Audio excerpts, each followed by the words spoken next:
కోల్కతాలోని ట్రైనీ వైద్యురాలిపై అత్యాచారం హత్య కేసులో ఆగస్టు 22లోగా దర్యాప్తు స్టేటస్ రిపోర్ట్ ఇవ్వాలని సీబీఐని సుప్రీంకోర్టు కోరింది. అలాగే ఆర్జీకార్ ఆసుపత్రిపై మూకదాడి ఘటనపై నివేదిక ఇవ్వాలని పశ్చిమ బెంగాల్ ప్రభుత్వాన్ని ఆదేశించింది. ట్రైనీ వైద్యురాలిపై అత్యాచారం హత్య కేసును సుమోటోగా తీసుకున్న సుప్రీంకోర్టు మంగళవారం విచారణ చేపట్టింది. ప్రధాన న్యాయమూర్తి డివై చంద్రచూడ్ నేతృత్వంలోని ధర్మాసనం ఈ విచారణ చేపట్టింది. మెడికల్ కాలేజీలోకి వేలాది మంది ఎలా ప్రవేశించగలిగారని పోలీసులను కోర్టు ప్రశ్నించింది. నేరం జరిగిన తర్వాత మెడికల్ కాలేజీ ప్రిన్సిపల్ దానిని ఆత్మహత్యగా చెప్పే ప్రయత్నం చేశారని కోర్టు పేర్కొన్నట్లు వార్తా సంస్థ పీటీఐ తెలిపింది. చాలా మంది యువ వైద్యులు 36 గంటలు ఏకధాటిగా పనిచేస్తున్నారు. వారికి సురక్షితమైన పని వాతావరణం కోసం నేషనల్ ప్రోటోకాల్ను డెవలప్ చేయాలని కోర్టు తెలిపింది. మహిళలు పనికి వెళ్లకపోతే, పని ప్రదేశాల్లో సురక్షితంగా లేకపోతే వారి సమానత్వ హక్కును హరించినట్లేనని సుప్రీంకోర్టు అభిప్రాయపడింది. మీడియాలో కొన్ని చోట్ల బాధితురాలి పేరు వెల్లడించటంపైన కోర్టు ఆందోళన వ్యక్తం చేసింది. ఆర్జీకార్ ఆసుపత్రి ప్రిన్సిపల్పై విచారణ జరుగుతున్నప్పుడు ఆయనకు వెంటనే మరో కాలేజీలో ఎలా పోస్టింగ్ ఇచ్చారని సుప్రీం ప్రశ్నించింది. ఈ కేసుపై ఎఫ్ఐఆర్ నమోదులో జాప్యంపై పశ్చిమ బెంగాల్ ప్రభుత్వాన్ని సుప్రీంకోర్టు మందలించింది. ఆసుపత్రి యాజమాన్యం ఏం చేస్తోందని ప్రశ్నించింది. రాష్ట్రంలో శాంతి భద్రతలు పూర్తిగా విఫలమయ్యాయని సొలిసిటర్ జనరల్ తుషార్ మెహతా ఆరోపించారు. కోల్కతా పోలీసులకు తెలియకుండా 7,000 మంది ఆర్జీకార్ ఆసుపత్రిలోకి ప్రవేశించలేరు అని మెహతా కోర్టుకు తెలిపారు.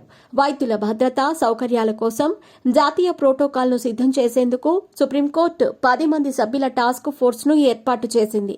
పశ్చిమ బెంగాల్ ప్రభుత్వం శాంతి భద్రతలను కాపాడుతూ సంఘటనా స్థలాన్ని సురక్షితంగా ఉంచాల్సింది. కానీ వారు అలా ఎందుకు చేయలేదో అర్థం కావటం లేదు అని కోర్టు వ్యాఖ్యానించింది. కోల్కతాలోని ఆర్జీకార్ మెడికల్ కాలేజ్ అండ్ హాస్పిటల్లోని సెమినార్ హాల్లో ట్రైనీ డాక్టర్ మృతదేహం లభ్యమైంది. ఆమెపై అత్యాచారం, ఆపై హత్యకు పాల్పడ్డారని పోస్టుమార్టంలో తేలింది.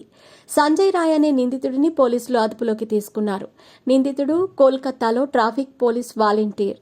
సంజయ్ రాయ్ మీద పోలీసులు భారతీయ న్యాయ సంహిత సెక్షన్ 64 అత్యాచారం, 103/1 హత్య కింద కేసులు నమోదు చేశారు. ట్రైనీ వైద్యురాలి హత్యపై రాజకీయ పార్టీలు తీవ్రంగా స్పందించాయి. ఆర్జీకార్ ఆసుపత్రి సూపరింటెండెంట్ను రాష్ట్ర ప్రభుత్వం బదిలీ చేసింది. కేసును త్వరితగతిన పరిష్కరించాలని, వైద్యులకు భద్రత కల్పించాలని దేశవ్యాప్తంగా వైద్యులు, విద్యార్థులు పెద్ద ఎత్తున ఆందోళనలు చేపట్టారు.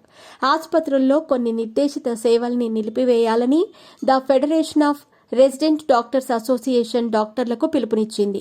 RG Kar medical college hospital principal Sandip Ghosh పదవి నుంచి వైదొలిగారు. వైద్యురాలి హత్యను అనాగరిక స్థాయి నేరంగా ఇండియన్ మెడికల్ అసోసియేషన్ అభివర్ణించింది.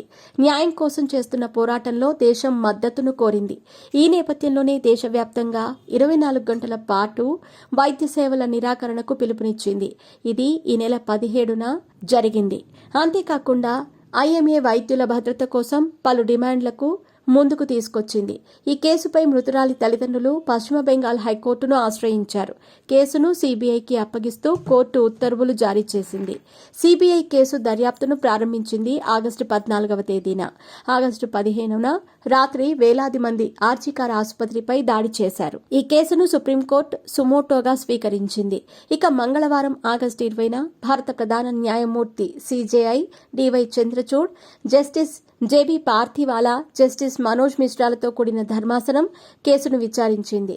కేసు దర్యాప్తుపై ఆగస్టు 22లోగా స్టేటస్ రిపోర్ట్ ఇవ్వాలని సీబీఐని, ఆర్జీకార్ ఆసుపత్రిపై మూకదాడి ఘటనపై స్టేటస్ నివేదిక ఇవ్వాలని పశ్చిమ బెంగాల్ ప్రభుత్వాన్ని సుప్రీంకోర్టు ఆదేశించింది.